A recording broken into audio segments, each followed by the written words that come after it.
കുടുംബശ്രീ ജില്ലാ മിഷന്റെ നേതൃത്വത്തിൽ സംഘടിപ്പിച്ച ആർളം കൊട്ടിയൂർ കേളകം ക്ലസ്റ്റർ തല tribal soccer league Iritty MG കോളേജിൽ സംഘടിപ്പിച്ചു. ഇരിട്ടി നഗരസഭ വൈസ് ചെയർപേഴ്സൺ സോയ കെയുടെ അധ്യക്ഷതയിൽ ഇരിട്ടി നഗരസഭ ചെയർപേഴ്സൺ വി വിനോദ് കുമാർ ഉദ്ഘാടനം ചെയ്തു.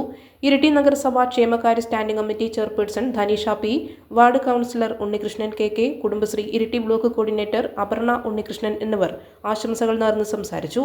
ഇരിട്ടി നഗരസഭ Kudumbashree CDS chairperson Smitha K സ്വാഗതവും Aralam special project assistant coordinator Priya N നന്ദിയും പറഞ്ഞു. 7 യൂത്ത് ക്ലബ്ബുകൾ ഫുട്ബോൾ മത്സരത്തിൽ പങ്കെടുത്തു.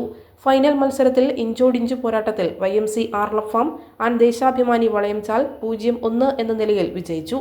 YMC Aralam farm first runner up കരസ്ഥമാക്കി. ഇരിട്ടി നഗരസഭ Kudumbashree CDS chairperson Smitha K സമ്മാനദാനം നിർവഹിച്ചു. ജില്ലാ തലത്തിലേക്ക് YMC Aralam farm and Deshabhimani Valayamchal എന്നീ ടീമുകൾ യോഗ്യത നേടി. Iritty block coordinator Sisira, Aralam special project accountant Athira MK എന്നിവർ സംസാരിച്ചു. കേരളത്തിന്റെ വിവിധ മേഖലകളിൽ കുടുംബശ്രീയുടെ നേതൃത്വത്തിൽ നിരവധിയായിട്ടുള്ള പദ്ധതികൾ നടപ്പിലാക്കുകയാണ്. ഇന്ത്യയിലെ മറ്റ് സംസ്ഥാനങ്ങളും ഒക്കെ തന്നെ മാതൃകയാകുന്ന രീതിയിൽ സ്ത്രീ ശാക്തീകരണ പ്രസ്ഥാനം എന്ന നിലയിൽ ആരംഭിച്ച കുടുംബശ്രീ കലാകായിക രംഗത്ത് നിരവധിയായിട്ടുള്ള പരിപാടികൾ തന്നെ സംഘടിപ്പിക്കുന്നു.